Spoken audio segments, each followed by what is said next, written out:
Hello. The purpose of this video is to talk about one of the most important parts of Chapter 1, the 4 questions of public finance. So depending on the context and the sort of textbook or class you're taking, these questions might also be referred to as the questions of economic policy analysis. So public finance is the study of the role of the government in the economy. And so what we're primarily looking at here is the impact of government policy, some sort of intervention. The government feels like the outcomes that are being produced aren't ideal, and so they feel like there's some opportunity to improve those outcomes. These questions are also going to provide a framework for looking at all of the topics we're going to look at throughout the entire semester. So this is a good way to organize your thinking as we proceed through the additional chapters. So let's take a look at each of these questions in a little bit more detail. So the first question, when should the government intervene in the economy? The reason why this is an important question is because one of the things we learned first in economics is that competitive markets deliver efficient outcomes for society. So by each of us trying to do the best we can for ourselves, we end up with a good outcome for everyone. So remember, we call that the invisible hand in principles of microeconomics. So the only issue with this is this makes a lot of assumptions. So it assumes that we have lots of buyers and sellers. It assumes that we all have good information, that there are no externalities. So in essence, everything has to be perfect. So sometimes those conditions are not perfect, and we end up with what we call a market failure. So there are times when the market equilibrium does not deliver an efficient outcome. So as I mentioned, externalities are one of these cases. Public goods are another one.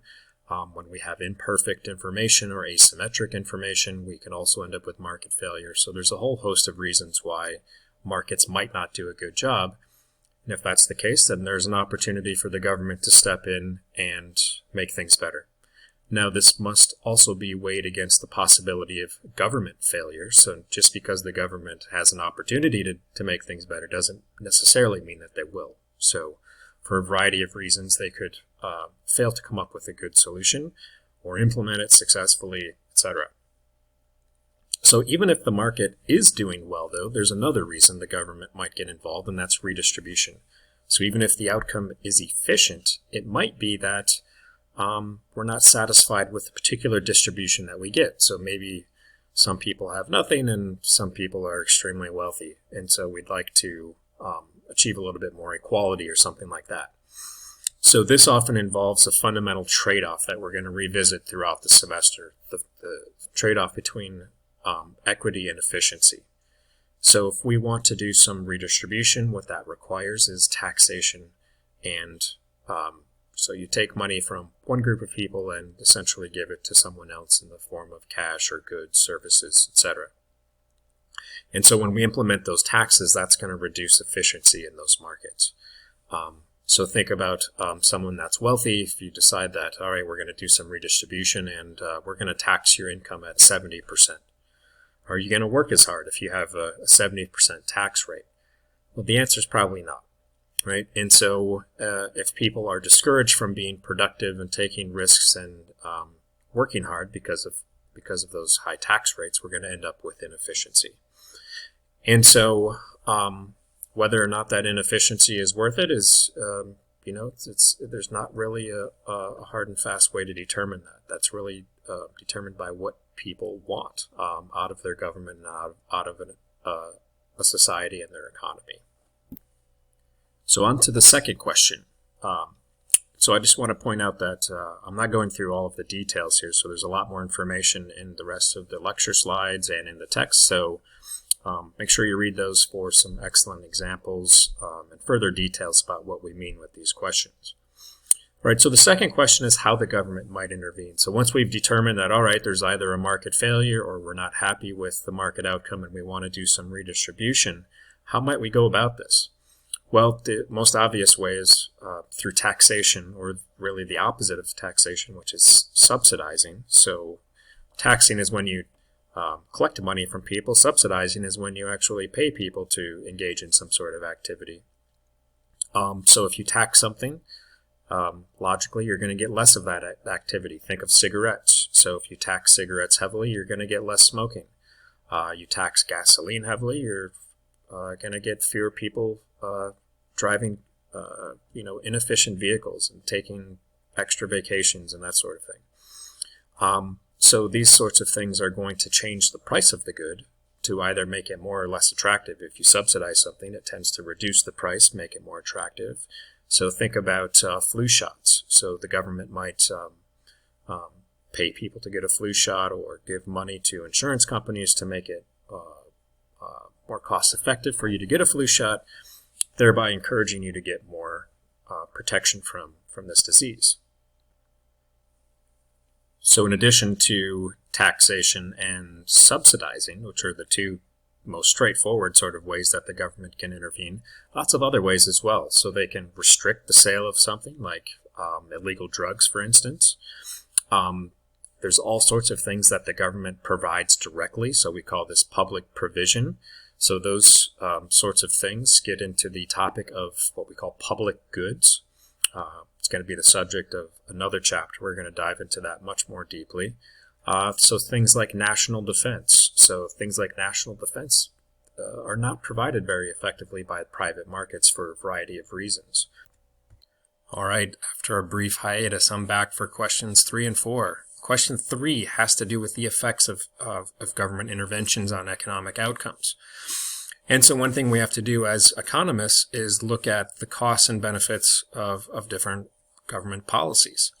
And so that sounds easy, but it's actually really hard to do in practice because we have to look at both direct effects and indirect effects.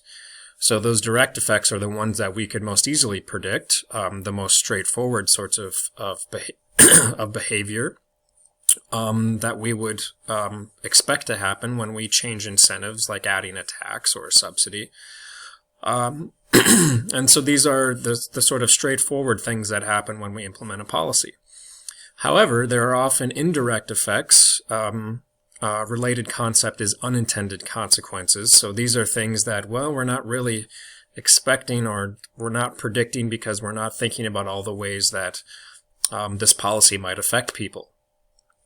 So in the case of this insurance example here, providing free insurance might make you change the way you get insurance from your employer. It might cause your employer to stop offering plans, and maybe those plans are different. So there's a change in those plans that needs to be identified and measured. So an important part of evaluating policy then is to look at all of the costs and benefits, do the best we can to measure those, and determine if the policy is effective or not. And the final question is, why do governments choose to intervene in the way that they do? In other words, why does the government behave the way that they do?